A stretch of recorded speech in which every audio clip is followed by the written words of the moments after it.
Hey, what is up, guys? This is Hassan. I'm going to be starting a new segment called 24-Hour Review. Basically, take all the emotion out of it. This is the worst.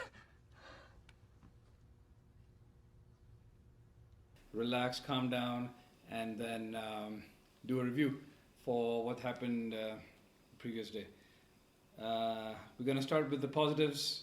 First positive is crosses equals goals. Cross the freaking ball, you will get goals.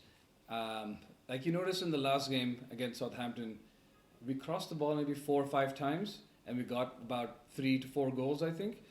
Uh, if you can't break a team down that's sitting back, one of the best ways to go forward is to go out wide, split your defenders, split them out wide.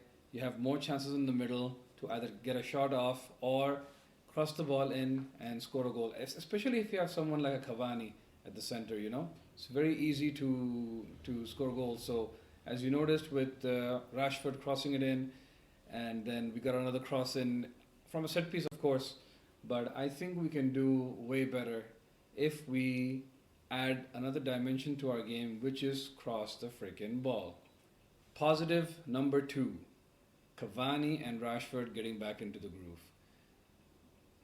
Our strike force is heavily reliant on Cavani, Rashford, and Fernandes.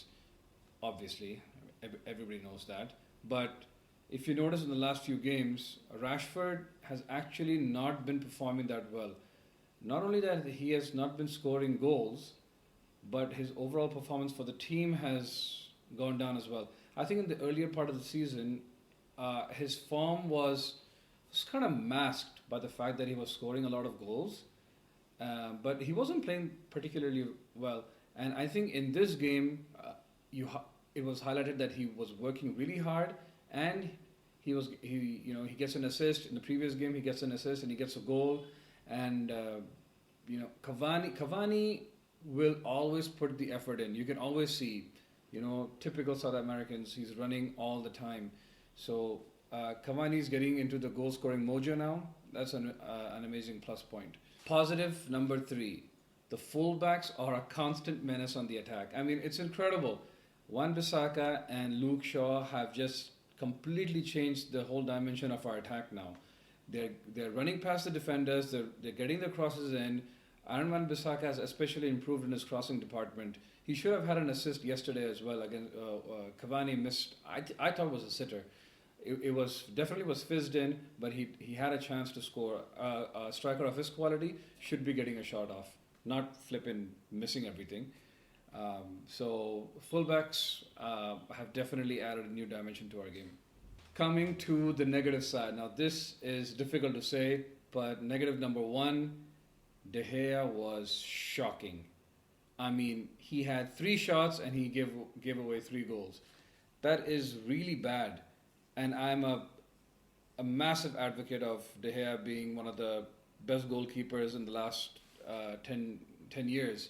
But, I have a feeling his form is definitely going down. His power is probably not the same as they were. Should we write it off as a one-off difficult game? I don't know. I think Henderson should start the next game. I think Solskjaer has a decision to make. I think he should put De Gea on his toes and say, listen, if you are not going to be performing to the level that we expect of you, there's Henderson. He has to start. I think he has to start the next game against, I don't know who it is, I think West Brom. Not sure. But he has to start. Negative number two. I don't know if this should be a negative or not, actually. Should Calvert-Lewin's goal have stood? I mean, okay, before the VR days, no problem. That's a goal, definitely. Equalizer. I'm tearing my hair out, not a problem. But then I'm looking at the replay, right? And I can see that it brushes his hand. Now, it brushes his hand. Hassan, what are you talking about? That's clearly a goal. It's not a problem. He just brushed his hand. Coming back to last season when Liverpool were playing against us, right? It just brushed Mane's hand before he controlled it and he scored a goal. If you remember at Old Trafford. Now, if the same logic applies, that goal should have stood against us, and this goal if this goal stands. So where's the consistency? That's what I'm trying to say. There should be consistency. If that goal doesn't stand, then this goal definitely shouldn't stand, in my opinion. I don't think this goal should have stood. Probably sour grapes, but I definitely don't think it should have stood. Negative number 3.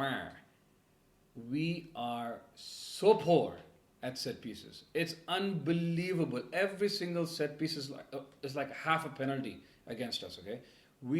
I don't know what it is. We always seem to be losing our concentration. I don't know what it is with the zonal marking. We have half people zonal, half people are man marking.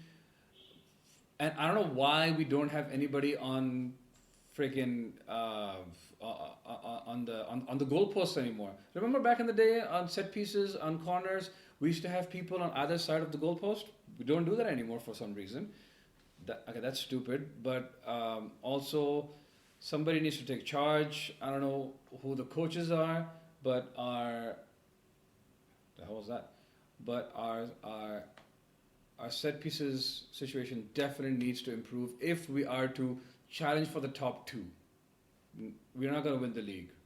The final verdict of the game yesterday. What would my score be for United out of 10? I would give it a 5. Okay, our attacking play was amazing. We should have definitely scored way more goals than 3. We should have scored at least 5 or 6 with the number of chances that we had. Luke Shaw, Rashford twice. I think Greenwood had an amazing chance in the first half. Cavani as well in the first half. You should be burying at least 50% of those chances. 50%, not even saying all of them, but at least 50% of the chances. Look at Liverpool now, how they're suffering because Salah and everybody else are messing about. I definitely think that if you don't take your chances, at least 50% of your chances, there's no chance of you winning the league. And then forget about winning the game. Drawing the game, losing the game, all those questions then start appearing if you don't start taking at least 50% of your chances. I would give us a 5, like I said, -5 because of our defensive display. It was really bad, especially conceding a goal in the final minute. That was horrible. You guys saw my reaction. That was really, really bad. Anyways, this is my 24-hour verdict about the United game versus Everton. Be sure to like and subscribe, guys. I'll catch you guys later.